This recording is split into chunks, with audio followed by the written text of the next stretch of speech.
Hey kiddos, guess what time it is? It's story time with Pop Pop. Oh, we got a good one today. The Frog Prince.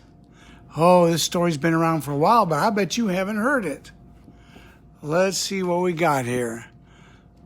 The Frog Prince by the Brothers Grimm. All right, are you ready?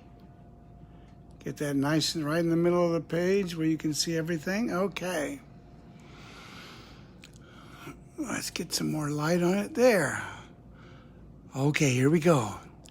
Long ago, when it was still worthwhile for people to wish for things, there was a king whose youngest daughter was very beautiful. Even the sun, which has seen everything in the world, seemed the brightest when it shone on her face.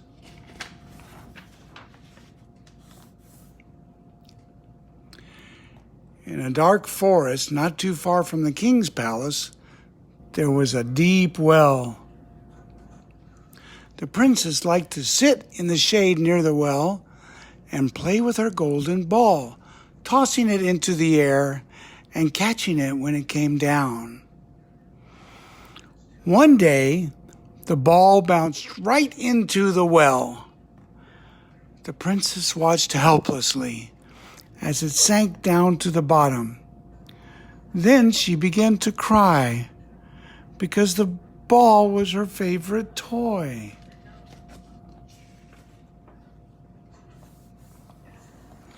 Suddenly, she heard a voice. "Why are you crying, princess?" The princess looked around, but all she saw was a big, ugly frog swimming in the well. "Was that you?" she asked the frog. "I'm crying because my golden ball fell into the well."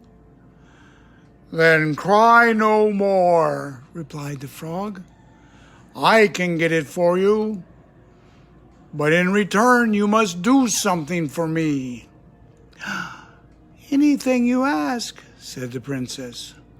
"I will give you my pretty jewelry, my beautiful clothes, or even my golden crown." Wow, she really liked that ball, huh? "You don't understand," said the frog. "Your crown, your clothes, and your jewelry mean nothing to me. It is your friendship that I want. Let me stay with you always and be your playmate. When I am hungry, let me eat from your plate. When I am thirsty, let me drink from your cup. And when I'm tired, let me sleep in your bed.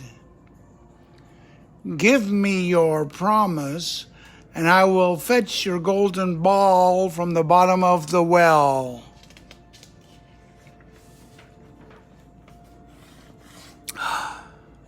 "I promise," cried the princess. "I promise." But as she watched the frog disappear deep into the well, she thought, "How silly! Who ever heard of a frog who can play with a princess? It's all so much nonsense." Soon the frog was back, holding the golden ball in his mouth. When he tossed it out of the well, the princess quickly picked it up and ran toward the castle. Oh no. "Wait for me," croaked the frog. "You're running too fast. I cannot keep up with you." But the princess did not listen, and soon the frog was far behind. Sadly, he turned around and hopped back to the well. At dinner time the next day, the princess was sitting next to her father, the king, when she heard something outside. Blippity-ploppity! Up the castle stairs it came, And then there came a knock at the door. A voice cried out, "Daughter of the king, come let me in." The princess went and opened the door. But as soon as she saw the frog, she quickly shut it again and went back to her place at the table. The king saw that she was afraid. "You look as if you have seen an ugly giant," he said.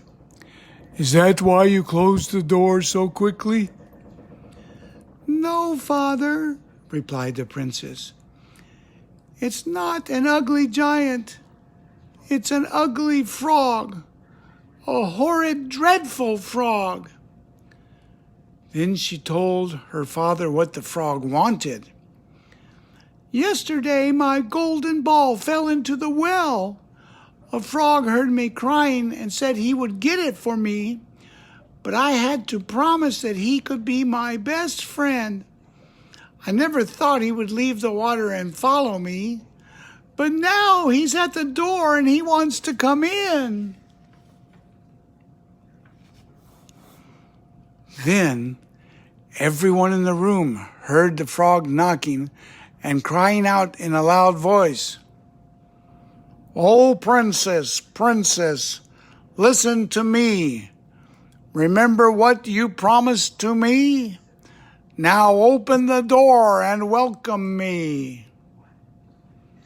The king looked at his daughter and said, "A promise you give is a promise you must keep. Now go and open the door."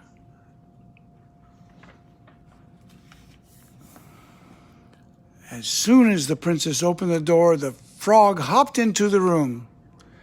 He followed her to her place at the table and said, "I cannot reach. Lift me up onto your chair." The princess tried to pay no attention to him, but the king made her help the frog up. Still, the frog could not reach, so he told the princess to help him onto the table. "Your plate is too far away," croaked the frog. "Bring it closer so we can eat together." The princess brought the golden plate closer.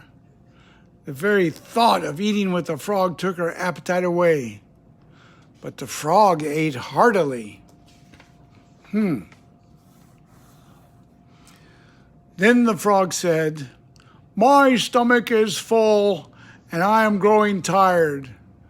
Please take me to your room so I can sleep in your silken bed." At once the princess began to cry.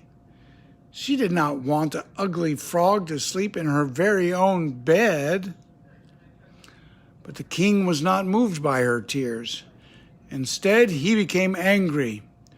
"The promise you gave is the one you must keep," he said firmly. "Do what your playmate asks."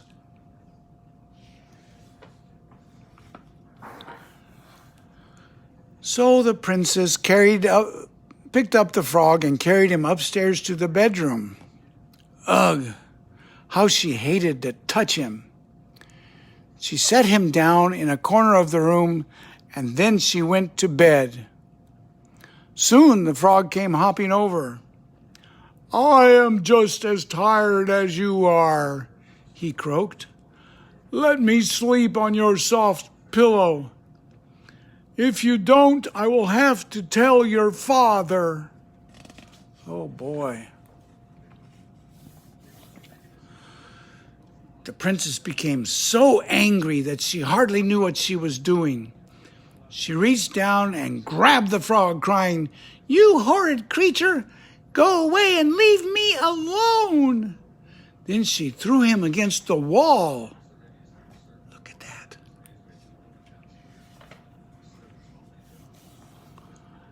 At that very moment, a remarkable thing happened. Just as the frog struck the wall, he turned into a handsome prince. He told the princess that a wicked witch witch had cast a spell on him and turned him into a frog.